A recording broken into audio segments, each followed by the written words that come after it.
Welcome to the Parks and Tech Collective on the Daily Parks and Rec Show. This is where parks, recreation, leadership, and technology come together to create stronger, more connected communities. Hosted by Ali Sabra, live every first Monday at 1:30 p.m. Eastern Standard Time, and proudly sponsored by Amelia. We're excited to bring you inspiring conversations with the leaders, innovators, and change makers who are transforming the parks and recreation industry. In this episode, we explore how smart technology is helping parks and recreation become more efficient, connected, and community-focused. Learn how innovation, data, and digital tools are improving operations while creating better experiences for everyone. All right, we are live again. This is Craig co-hosting the Parks and Tech Collective with Ali, one of the technical geniuses behind Amelia, helping to run a great software company and helping us to understand how Parks and Rec. I would guess, Ali, I guess this show is really talking about how software is really changing how efficient Parks and Rec departments can run and operate their systems and programming. What else do you think this show does a good job covering? I know it's like the software show, Parks and Tech Collective. Anything else that comes to mind if you were to describe this show to someone? Honestly, it also talks about the back end of things, right? The process that goes through the planning with the different professionals in the Parks and Rec industry, in my opinion. We are just in our second episode, but we've already learned so much from our first attendee, Jen, at the City of Burleson in the last episode. And ironically, today is another guest from Texas as well, a very hot state. And you'll see the ins and out of organizing, and planning in the Parks and Rec space. So not just technology, but also what it takes to run a successful organization. Yeah, because really just technology is just like a tool. It's just like a shovel. Rather than digging by hand, somebody hands you a shovel and you're like, oh, this is cool. We can get a lot more work done with this thing. Yeah. And so Parks and Rec really is just trying to get people, their community, trying to engage their community, get people signed up.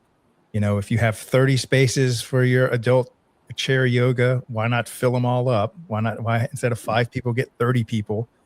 And I think Jennifer does a great job talking about the user experience and how software is really integrated in that user experience. So you just make it easy for people to sign up and learn about the programs that are offered. And software is kind of at the heart of all that, kind of operating behind the scenes, almost like magic. People just show up and they onboarded themselves and signed themselves up for this great program that Jennifer offers. And so she's from, what is it, Grapevine, Texas? Grapevine, Texas, that's right. Yeah. All right, can't wait to get her on. But before we do that, we wanted to encourage everyone. Jovi, if you could pull up our YouTube plug. So we need your help. Please pick up your phone, find our channel, and subscribe to it. What we're trying to do is get above 1,000 subscribers so that we can go live on YouTube. So you're probably watching us right now live on Facebook and LinkedIn and X. YouTube offers the same thing, but we were born on LinkedIn. And the only problem with LinkedIn is there's no content library. And so all of our content from Ali's show to the Youth Sports Mastery show, the Aquatics Life show, the On the Front Line show, all that whole content library exists on YouTube and now on Spotify. And so if you could just please give us a big favor and go subscribe and encourage your kids and your grandmas and your neighbors and the stranger on the side of the street, just get them to subscribe to get us above 1,000, and then we won't bug you about it anymore. Pull up our TV guide. This is a dated TV guide. This is all of our shows. I say all of our shows. I think this is what, 1, 2, 3, 4, 5, 6, 7, 8, 10, 11. By the end of July, we'll have 21 shows airing weekly or daily, all about Parks and Recreation. And so hopefully by the end of this month, we'll have all the shows. We're also airing on the hour. So we have a whole group of shows. This is one of them. That's at the 1:30 time slot. So all of these shows will now start to air at 1. And then I'm going to do a special show about the vendor community at 2 p.m. My concept there is to almost have like a, what's that show where you can buy stuff online? It's like my mom used to buy jewelry and stuff online. It's like a shopping network almost. And so we almost have like at 2 p.m. we're going to do meet the vendors, and it's almost like walking into the vendor hall where people, the vendor community gets to tell their story of how they started serving Parks and Rec, their origin story, and maybe highlight some of the great Parks and Rec departments that they work with.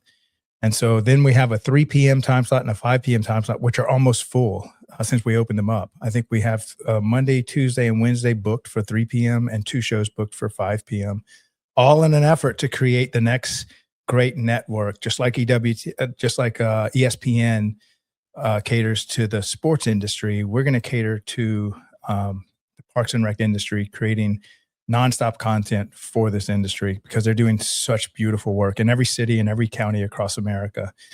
All right, so let's go ahead and run the transition promo, and then we're going to highlight, I think, Jovi, why don't you run the promo for this show? I think I've only seen it run twice. And so now this is hot off the press. And so for Ali's show. And then when we come back, we'll bring Jennifer on stage and learn all about what's going on in Grapevine, Texas.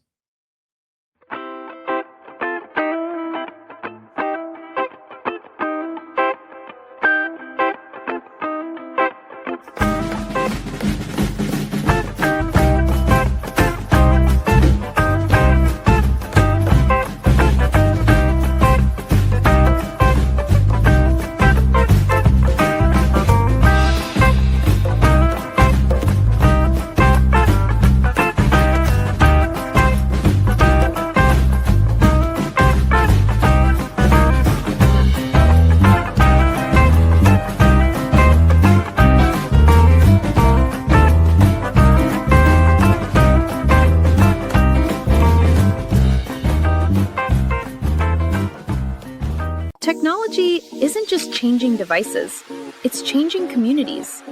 It's changing how we connect, how we lead, and how we create experiences that bring people together. Because today's parks and recreation industry isn't only about fields, facilities, and programs.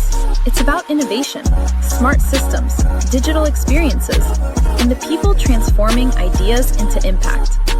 Behind every thriving community, there are leaders embracing change. As technology evolves, parks and recreation professionals are discovering new ways to create safer spaces, stronger connections, and better experiences for everyone. This is where conversations meet innovation, where ideas become action, where parks and technology come together. Welcome to Parks and Tech Collective, streaming on DPRS Media Network. All right, Jennifer, welcome to the Parks and Tech Collective, where we talk about... Hi, guys. Yes, and why don't we start off by you explaining what's going on behind you?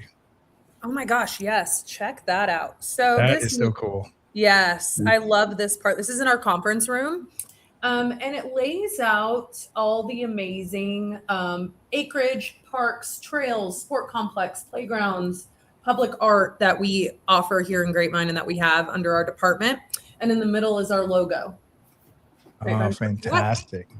And so y'all designed that, and now you got that plastered probably as a now we have it plastered. Yes. Everywhere. Is it everywhere or just in the conference room? So this is just in our conference room. We're actually in the middle of our master plan, updating our master plan. So I'm sure a lot of this will be highlighted in there, but I just think it's such a cool piece that represents our department and everything that we have to offer our community. Which is pretty amazing for 55,000 person community. We have a lot. Yeah. Does it have on there how many special events y'all run or how many programs y'all run throughout the year? We don't, and I think I'll say that we need to add that. Yes. We need to update it. Yeah. I don't think when I talk to your regular streetwalker and I tell them, they ask me, so Craig, what are you doing? And I'm like, I'm making a media company for Parks and Rec. And I'm like, well, what do they do aside from cut the grass? And I'm like, oh my gosh, where do we start? People just have no idea everything that Parks and Rec does and what they're managing. It's insane. Yeah, it's definitely crazy. Yeah.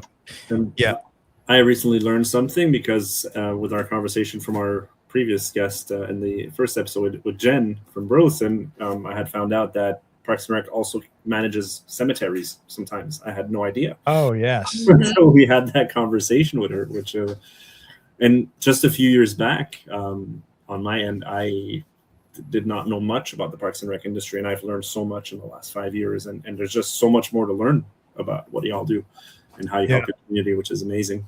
Let's give Jennifer a stab at that one. So what are the random things that you've heard Parks and Rec departments inherit?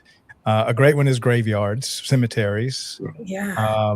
Let's see, another one I've seen a lot is farmers markets. But what are some others that you've heard about? I think historical locations, definitely in some of our communities here in Texas. Parks and Rec oversees historical landmarks, and operates them and maintains them. And so that's really, really unique too. On the sense of, you think historical might be under a different department or even covered by the state. And I think in some situations that is the case, but again, in a lot of others, so the Parks and Rec department oversees that and maintains it. Yeah. Another one that I've heard about, this might be one of your neighbors. It's either on I-10 or I-20. The Parks and Rec department is in charge of all the interstate medians and stuff. And they have to cut all that grass. And they started the program a few years ago where they plant wildflowers, and now they only have to cut the grass like once a year rather than every other week or every week or something. And so you'll be driving along somewhere on one of the two major interstates going from east to west, and you'll just see these gorgeous wildflowers just growing. That's the Parks and Rec department that's running all that. It's amazing the stuff that they get handed, and then they just figure it out. I think Parks and Rec has done such a good job of just handling what's thrown at them. And I think they can handle just about any random problem you can throw at them, because that's what they do every day. Yes, absolutely. Yeah. Speaking of historical monuments, there's a lot in Grapevine, if I'm not mistaken, or is it a historical area? It is a historical area. So our downtown Main Street is pretty amazing. And the city has done such a wonderful job maintaining that, and that's actually run through our CVB. But from the train goes through Grapevine to get to Fort Worth, and so we have a train depot, and you could take the Grapevine train all the way down to the stockyards and back, and so you could do a half-day trip. And then they have the bank robbing impersonators come and get on the train, it's a whole thing. And then for Christmas, because Grapevine is the Christmas capital of Texas, nice, that there we do the Christmas train, and Santa's on board, and so it's really awesome. And we have an amazing Carol of Lights event that our department oversees. It's the kickoff to Christmas. And it is pretty amazing. We get I swear this event gets bigger and bigger and bigger, but thousands and thousands of people down there. And it's turned into a destination for Christmas. Grapevine is a destination, from the Gaylord Texan that's in Grapevine to Great Wolf Lodge to our Main Street. We offer drone shows over, during Christmas. That's run through our department. So we just have so much to offer, and downtown is the key to that. Yeah. I think wasn't there a little cartoon called Polar Express or something? Yes. Something kind of like that. That's what it is. Yes. Yeah. Well, I'm not sure if we recently launched the show. This is today, right after this show. It's called Legacy Parks. And we do a good job I think we're trying to do our best job of highlighting people like you, Jennifer, like your story, your why you're dedicating your life to that. So that's the people of Parks and Rec. And then we talk a lot about the programs, like the aquatics and all that they do, and youth sports and stuff. But we didn't have anything highlighting these old legacy parks, historic downtowns, museums, and something. And so now every Monday at 3 p.m., we're finding parks, like some old legacy park that's been part of this community for generations, and we're doing an episode just on highlighting the actual history of the park. So maybe we can pick Grapevine as one of the shows and highlight. Bring it on. Let's do it. We love it. Well, let's get into this show. So why don't we start with Jennifer, your background? How did you find this crazy industry of parks and recreation? Guys, I was a Parks and Rec kid. So I grew up in Casa Grande, Arizona, and that is located between Tucson and Phoenix. And my first job was with the Parks and Rec department. being a basketball referee at 14. Oh, and wow. and then kind of just fell in love with it. Was a lifeguard, was a swim lesson instructor, then was a camp counselor, and did that all through high school, all through college. And I decided, okay, well, I wanted to be an educator. And then I just decided, you know what? I don't know if I want to be an educator, but I want to teach, and I love people, and I'm outgoing. So I thought, why don't I just do Parks and Rec? Like, I've been doing this my entire life. And so we moved to Texas, like right after I graduated college, in 05, and followed my now husband here to North Texas.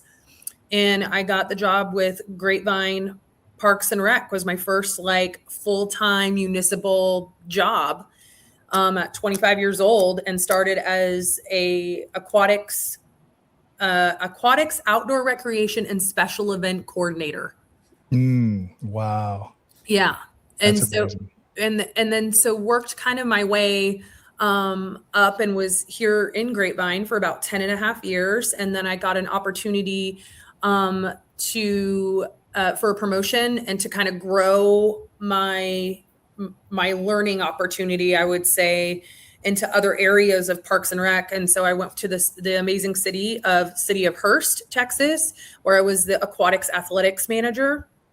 Was there for about 5.5 years. I was promoted to senior services director about 4 years into that city.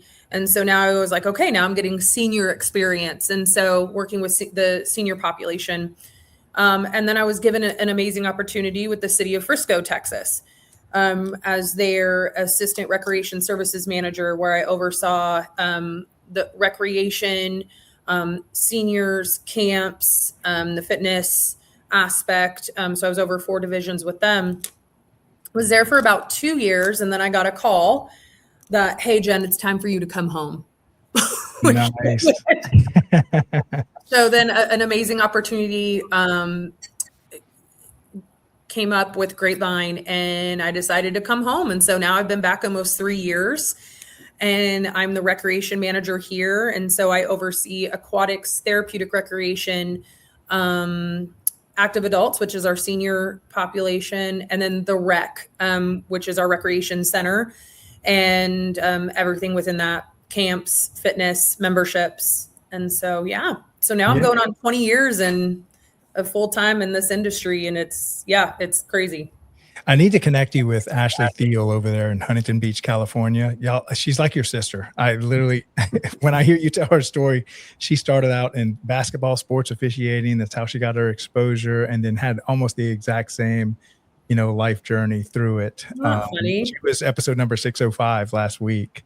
But maybe could you speak about how being a sports official prepared you for what you could do? I don't think people realize that when you're like a young kid refereeing, basketball games and stuff, that's like an adulting moment for sure. It definitely, and mind you, I played basketball in high school, but I wasn't like this like star athlete. Yeah. And I reffed like little kid, like 3-year-old, 4-year-old league. Those are the best. Right. Yeah. And it was so intense. Like, it was so intense. And I feel like it's gotten more intense, as the years have gone on. But it's just how important like sports play, in our youth and all of that. And so just having those decision making, like, you have to make a decision, you have to watch closely, you have to, make your best judgment call. And then getting, obviously the parents, and they're very excited and stuff. And of course, in some games you did have those intense parents, as we all know. And so a 14-year-old kid, you're just trying to make the best call. And so that definitely taught me like, oh wow, this is pretty intense, even for 3 and 4-year-olds, Yeah. Yeah. It can be a lot. And now you're just a referee at a different level. Right. Yes. Pretty much the same work. Yes, Craig. Yes, absolutely. Nailed it. Yeah. All right. So Ali, I know you've got a bunch of questions that Jennifer has come prepared for. She's got like a whole, I'm so prepared. she's ready. I'm ready. All right. Well, So I'm curious. I mean, we are kind of talking about the past and, you know, where you started, and I'm really curious to know, or I'm sure the audience is as well. What's something about this field that surprised you early on in your career? I think when I started, I mean, even when I was a teenager and all through college, I didn't realize, kind of like what we talked about in the beginning of the episode, how vast this career is and can be. I mean, just from special events to, you know, maintenance of a park to aquatics to, you know, taking care of parkland and all of this diverse fields that you can get into, athletics and just all of it. I guess I just didn't realize how big it was. And I didn't realize this was even a profession, right? Like you knew it was, but like wow, this could be like a true career. And what that entailed. And so I think, you know, as a kid and even as a young professional, when I started full time, how diverse it was, and depending on the area you live. So depending on where you live in the country, Parks and Rec could look different, obviously similarities, but just different on what, you know, you can get into based on the area and the part of the country you live in. So it's just so amazing. And yeah, I mean, it just can take you in so many different directions. Yeah. I'm curious to see how so I know maybe your why when you were young, it was one thing, but then as you start actually serving your community, how has your why kind of evolved into what it is today? I feel like my why now is definitely different than my why when I first started, for sure. I think that's 100%. I think my why right now is mentoring the next generation of Parks and Rec professionals, because we're seeing this transition in, at least here in Texas. Some of our universities are changing. You know, you're not necessarily getting a Parks and Rec degree. You're necessarily getting kinesiology or event management or hospitality. So it's kind of evolving into several different things. And so I think mentoring those younger generations that are getting into this field and exposing them and giving them advice on what it is, I think is my why right now. And that's just within my staff too, on just getting them exposed to different organizations and having them connect with professionals in other cities or other states, or, you know, to grow. Because I just think it's so important. And I don't know, like right now, in the next 5 years, at least in Texas, like now is the time to really support the newcomers coming into this industry and supporting the industry as a whole on what's happening at the state, you know, at the state level here in Texas. And so that's kind of been my why right now and my importance. Yeah, because really the next generation is, I mean, who can predict what the world's going to look like in 5 years, especially with as much as software and AI and robotics is entering all of our lives.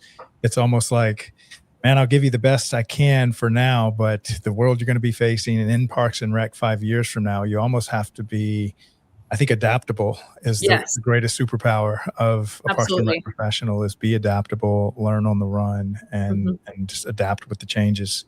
Yeah. It's changing so quickly. Sorry, go ahead. Yeah. Well, and I think that's what it is. Parks and Rec is so, you have to be on your toe. Like you have to be able to shift. And I think that you see Parks and Rec professionals like moving up with a new municipality in the government because, like, you know, city managers or whatever, because we're so adaptable. We have to be, right? Yeah. We have to be. So yeah. Yeah. Well, I think a lot of other departments would very quickly say, well, that's not my job, that's not my problem. And after all 6 departments say that, and then what's left is Parks and Rec, which is like, bring it over here. Obviously, exactly. We knew we were going to inherit this one anyway. Nailed it. I think what it does well is this industry trains you to just work with what's in front of you. Yeah. And not be so anchored to, I only do one job. It's, you'll figure out a way to do every job thrown at you. Mm-hmm. Yeah, the industry does that super well. And I think it's preparing all the young professionals coming in this industry to be able to handle whatever the world throws at them. Yeah. All right, Ali, what's our next question there? I mean, speaking of the industry, right? We know that July is Parks and Rec month, and I'm sure there's a lot of organizations that do special events or anything like that. And I'm curious to know, what does that mean to your team at Grapevine Parks and Rec month? Oh my gosh, guys! I brought some. Are you ready for some show and tell? Yes. Yes. Okay. Look how amazing this shirt is. Okay. Look at that. Oh, fantastic. The power of. So every Parks and Rec employee gets one of these. And so we wear them on Fridays. Because to me, like Parks and Rec month, July, like it gets me so jazzed because this is like our Super Bowl. This is about us. And I love that it's nationally. So in Grapevine, we have an awesome like Parks and Rec month calendar. Look at that. Day we have something, and I know other departments do this too. But what's cool about this year, which I think is really awesome, is we really involved our staff to be creative. And so here in Grapevine, like my just to highlight, my fitness coordinator and my rec supervisor are teaching a Michael Jackson boot camp. And we have like we did a whole promo with our marketing team, and they have the gloves, and it's so awesome. We have a sound bath class that's going to be taking place at one of our outdoor pools. Oh, those are great, by the way, if you haven't attended one. Oh my gosh, guys. And Never. you get to float on an air mattress. And Holy cow. Yeah. I mean, just so cool. And so we were able to do some really creative things, and in our staff, our full-time staff, get to be a part of it and plan things and kind of think outside the box a little bit. They're like one-time events and like, hey, what catches on, right? And so that's really, really cool. And I'm really proud of our team as a whole, promoting this such an important month for our industry. Look, I have a new little button I found on StreamYard. Watch this. Oh, I love that.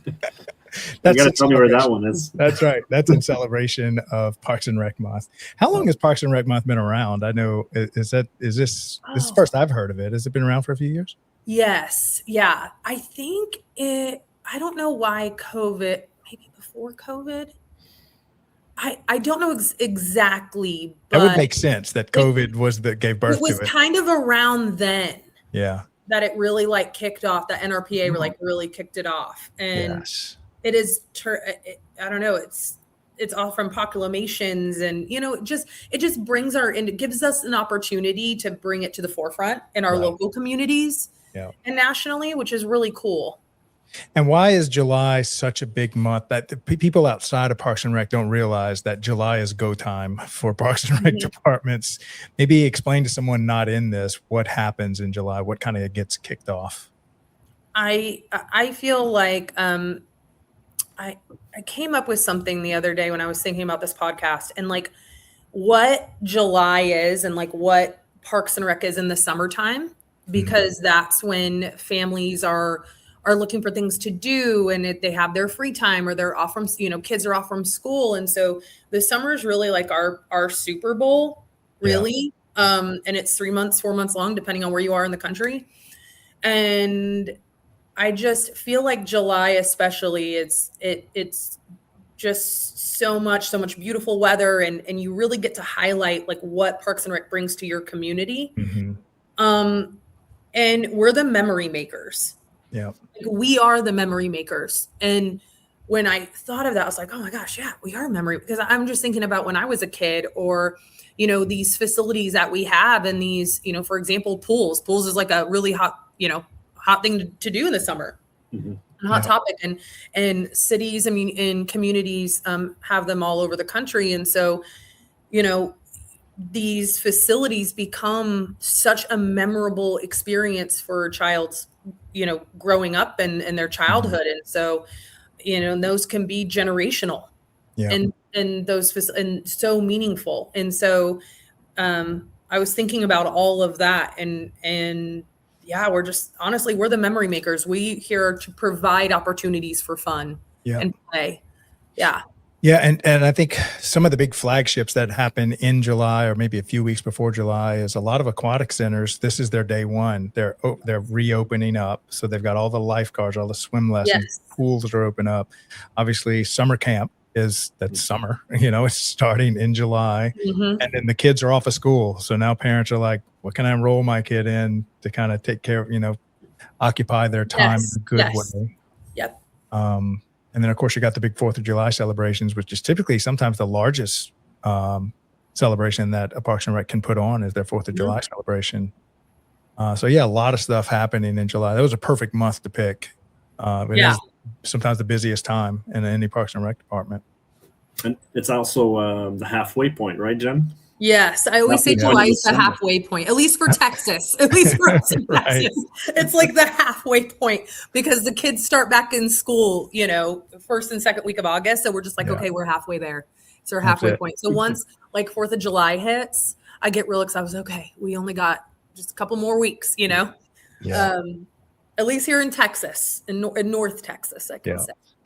All right. So to kind of prepare these young professionals or maybe people that are considering this or maybe finding out about it for the first time, that this is a career path, maybe talk about the daily life of what it's like to be a Parks and Rec professional. I know a lot of people don't talk about that when everyone else is vacationing, Parks and Rec people are working. They're working the holiday festivals. They're working the weekends and the nights because y'all run programming well into the night. Oh, yes. A lot of y'all do. So maybe how can you kind of lay out, look, this is what you're going to expect when you're in Parks and Rec. This is what your work week's going to look like and throughout the year.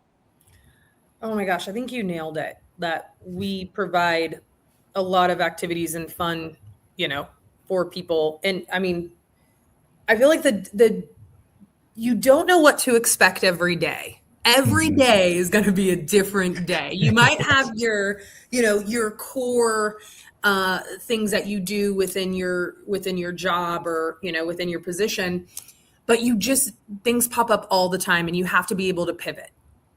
And it's that scene on Friends when they're carrying the couch and it's like, pivot.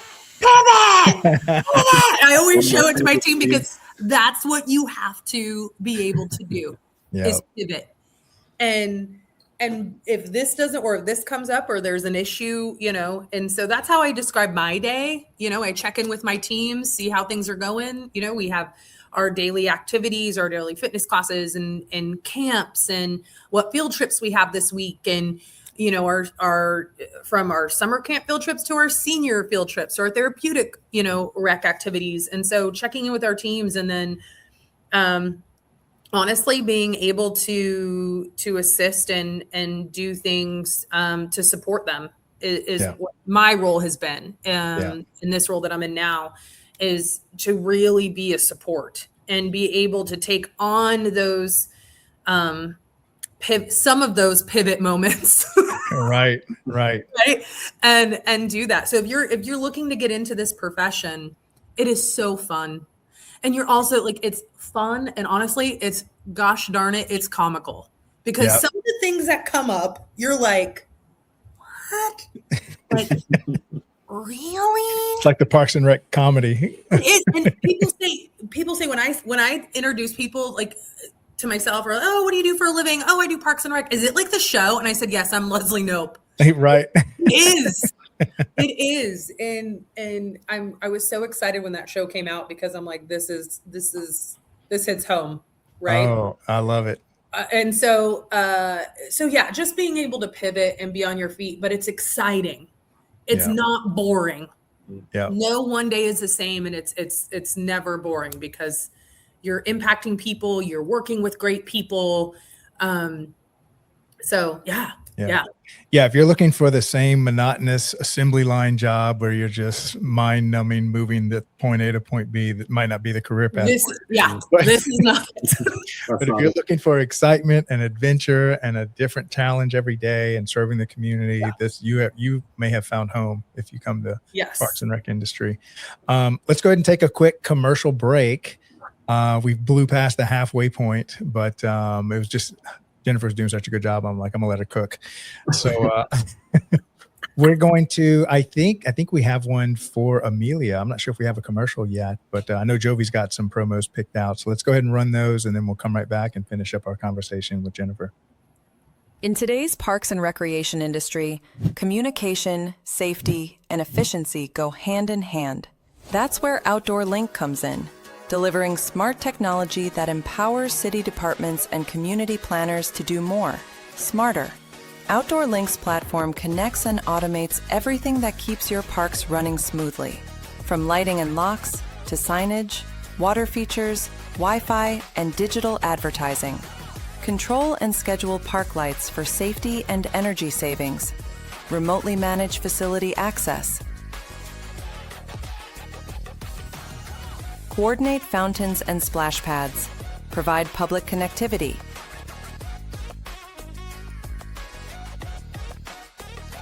all from one simple, unified platform, giving you real-time control, data, and cost efficiency.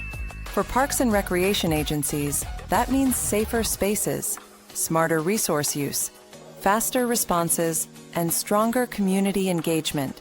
And behind every great park story is great infrastructure. That's why Outdoor Link proudly supports DPRS Media Company, helping the daily Parks and Rec show amplify the voices of professionals shaping our communities every day. Outdoor Link, smart, connected solutions for parks, recreation, and beyond. They say it's just rec. Just rec, where kids learn to try again. Just rec, where confidence begins. Where teamwork, effort, and fun matter more than trophies. It's not about perfection.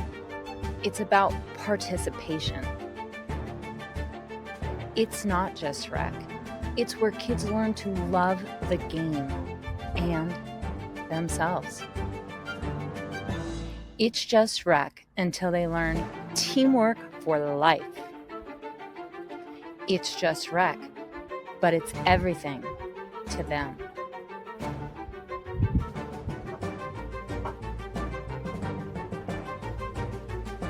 It's more than rec. It's a movement. It's just rec until you realize it's shaping the next generation.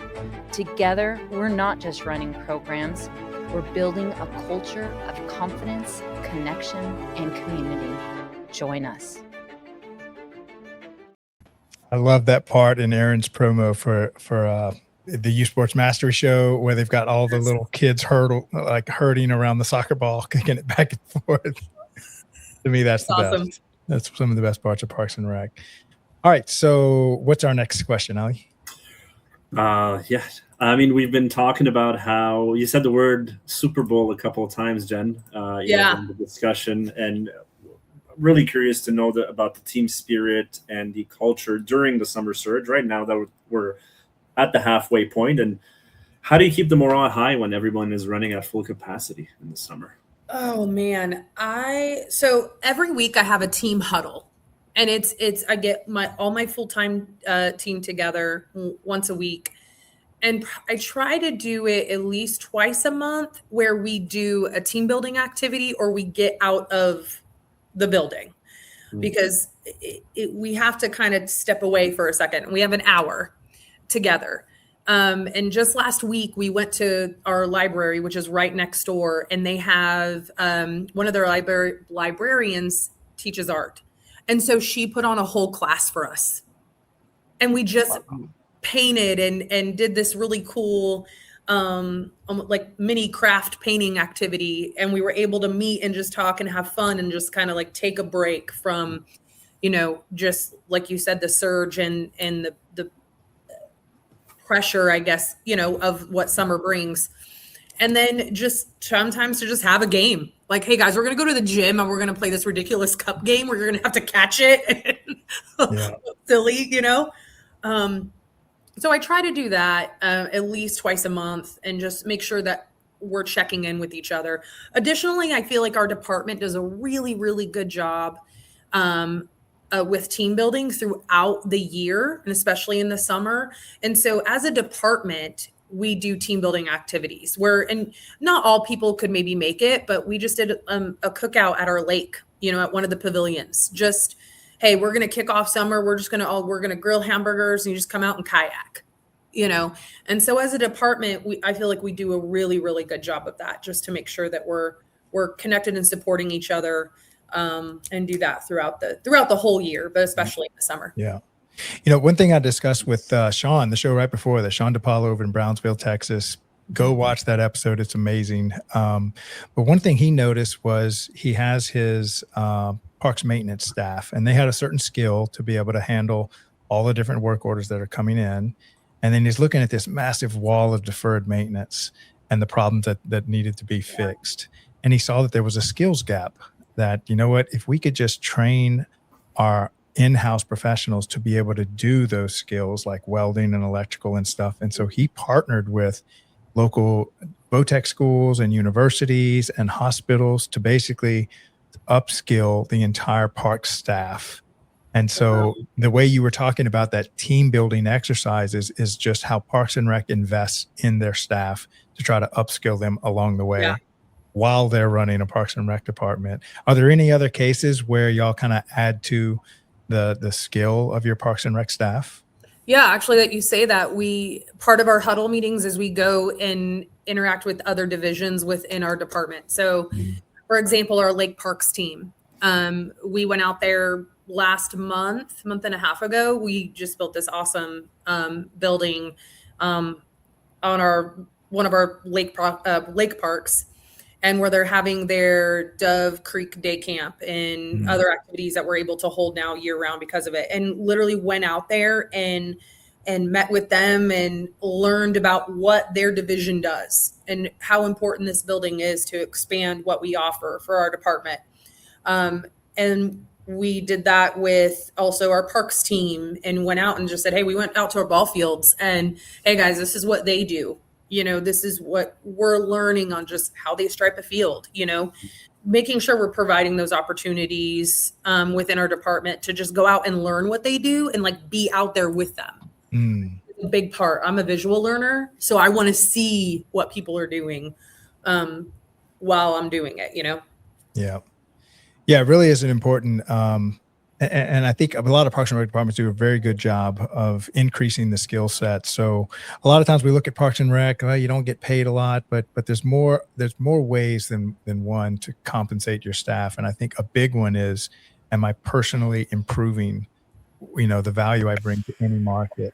And in Parks and Rec, the Parks and Rec departments definitely invest in their people so that getting better and better and better, so they can actually climb the ladder faster, because it seems like you're helping them to climb the ladder versus like preventing them from climbing the ladder. Yes. And to me, the biggest joy, I think, is when people that work for you get to move on and move up. Yes. That's never a bad thing. And I tell people that I'm always going to be proud and happy and supportive of people that have worked for me that have moved up, or that in order to do that, have left our organization to move up. Like that's amazing. Like that's a testament to what we're doing. It's to me, that's never a negative. I'm never going to be, upset. I'm going to be their biggest cheerleader, because that's amazing. You were a part of their story. Yeah, it reminds me of a big shout out to Cammie Miller. She was my business coach for a decade, and one of her clients was like, if I invest all this money into training my staff, what if they leave? And her response was classic. She says, well, what if you don't train them and they stay? And I think bingo. That's right. And it's like a big aha moment. Yeah. And lo and behold, sometimes your former employer calls you back home, Jennifer, and says, okay, now that you've been trained even more, come back and help run our department. Right. Yeah, exactly. Yes, exactly. Yeah. Well, there you go. What you got next, Ali? Oh, I'd love to jump into the technology side of things. Yes. Yes. This, and really want to just talk about what role does technology play in how Grapevine manages, summer programming or any time of the year, actually. So what I think is pretty amazing about technology, as we all know, we have it at our fingertips, right? And I think Amazon has really taken us to that next level of I want things instantly, right? And I don't want to have to stay in a long line to sign my kid up for a swim lesson, right? I want it at my fingertips. And what I think is really great, and I'll give a shout out to Amelia for this, it's really, you want a technology base that's easy for the customer. They want that Amazon experience. They want to be able to look up a class, click on it, add it to their cart, and check out, right? And so that is something I think for our industry that we've really had to adapt to and grow in, and it's not slowing down, it's getting faster, right? So people want that ease.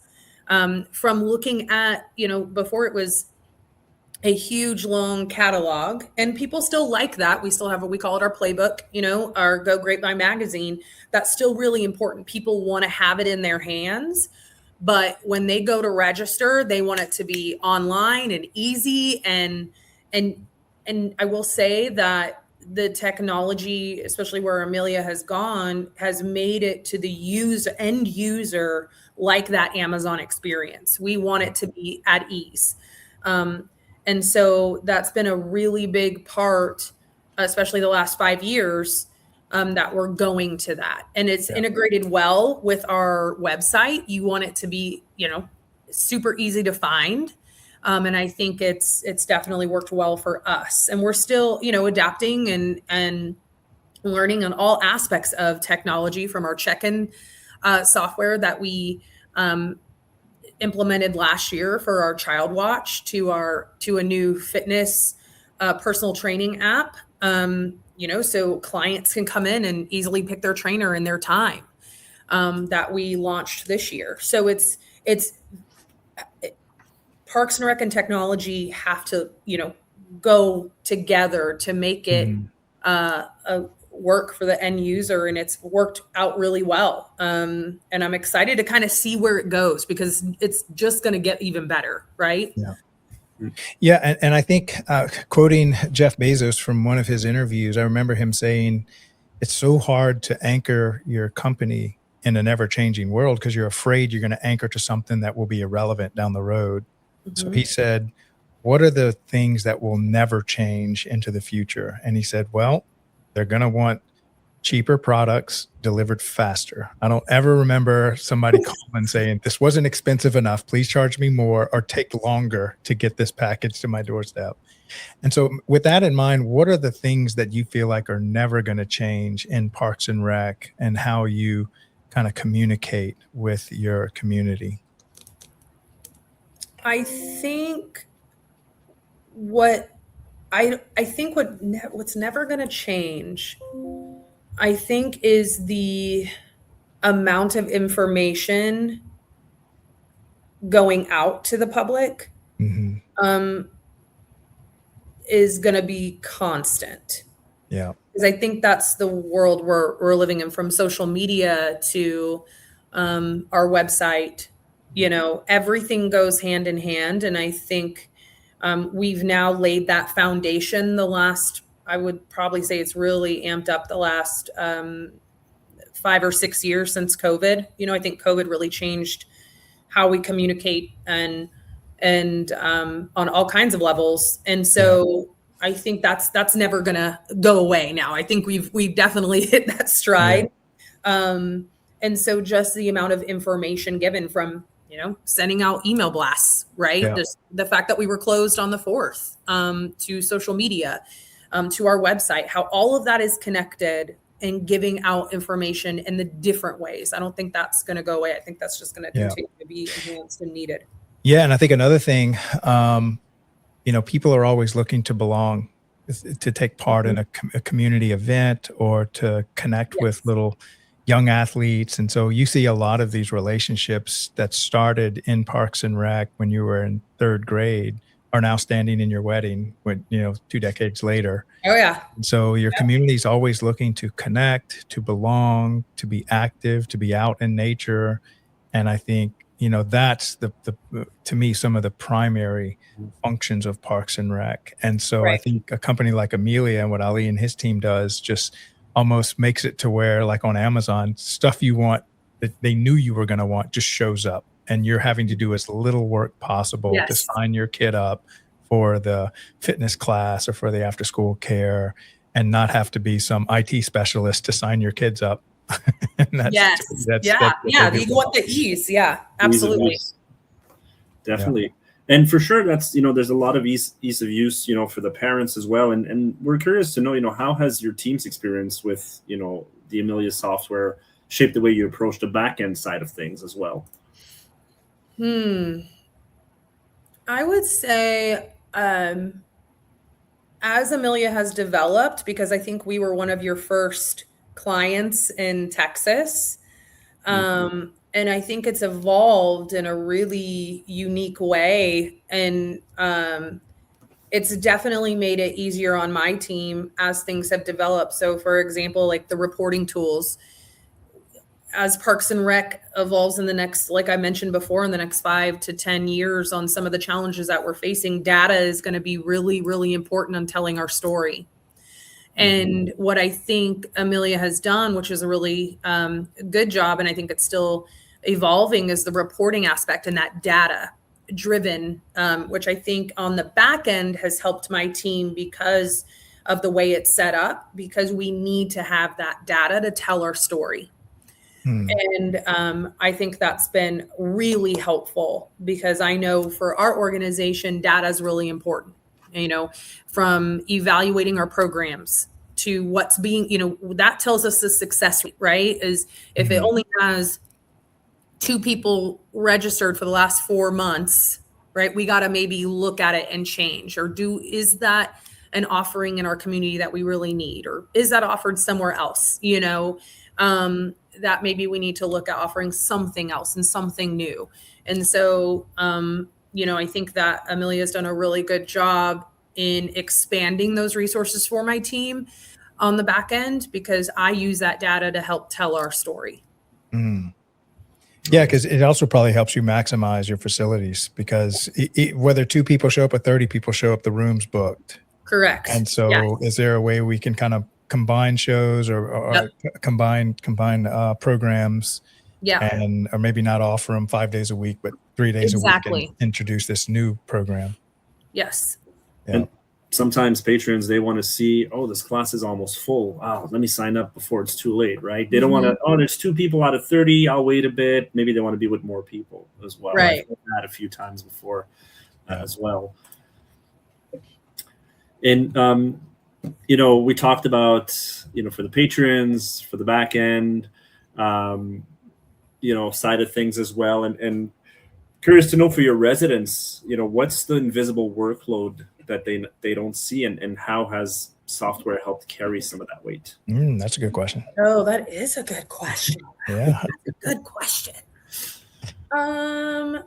Well, I can tell you from being in this industry a really long time, technology has made it easier for us to provide the number of classes in a way that's easier for them to find.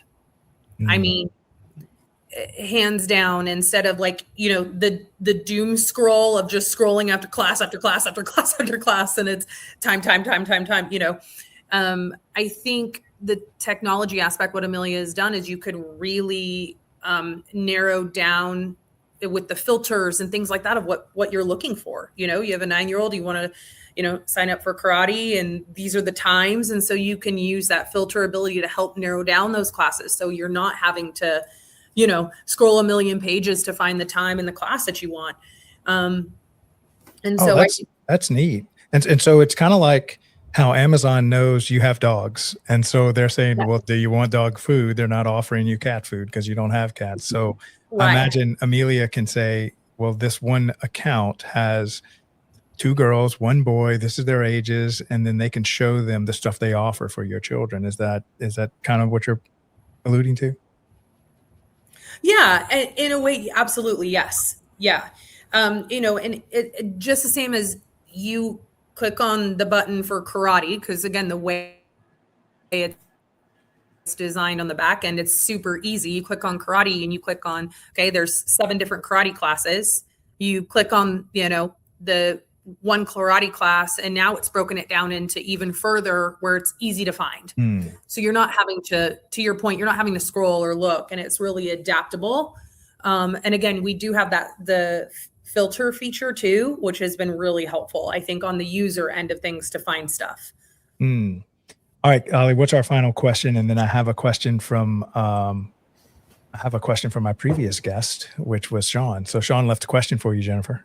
But and she knows him, which is pretty awesome. You're gonna love his question. Oh boy. Well, I'll go with my final technology question, and then we can jump into that one. But what would be one thing technology has made possible that you generally couldn't imagine going back from?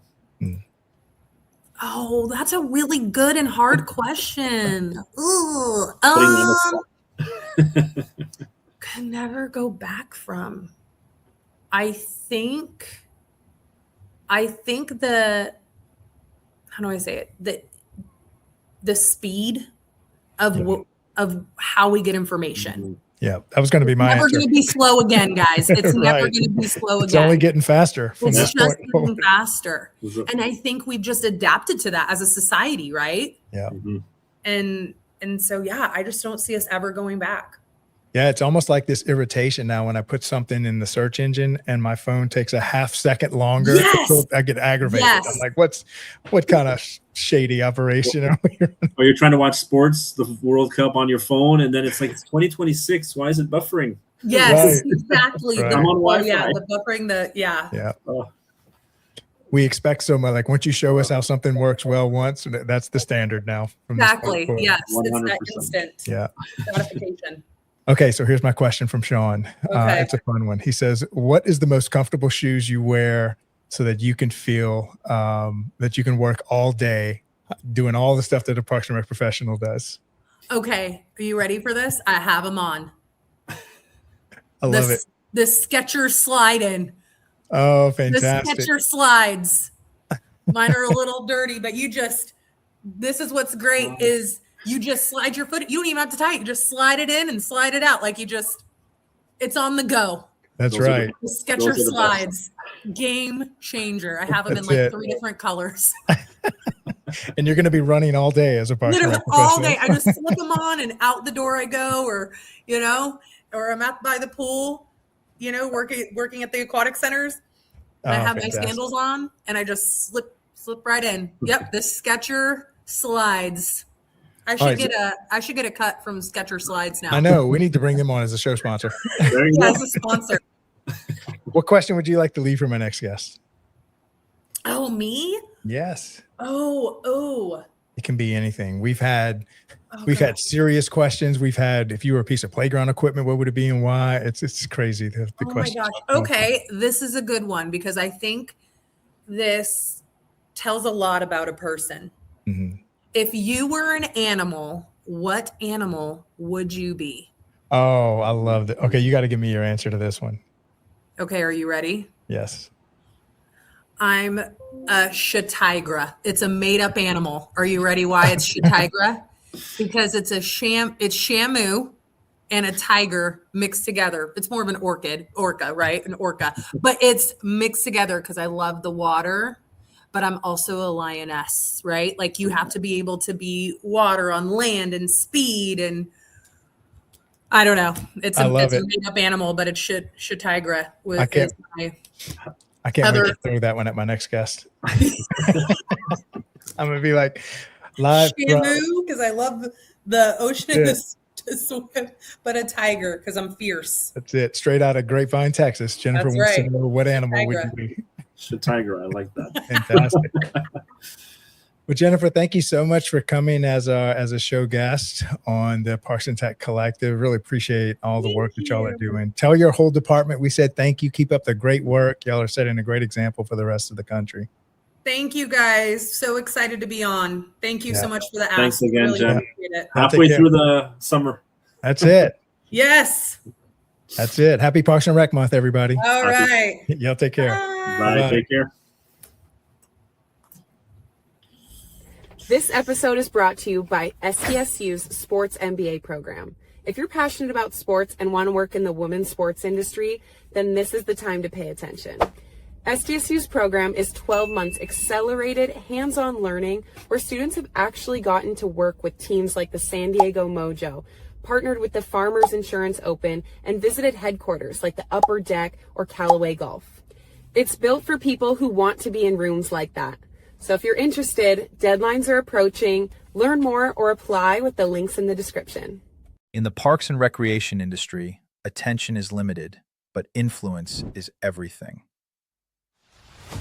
Every day, thousands of parks and recreation professionals make critical decisions. Decisions on infrastructure, programs, technology, and vendors. The question is your brand part of that conversation?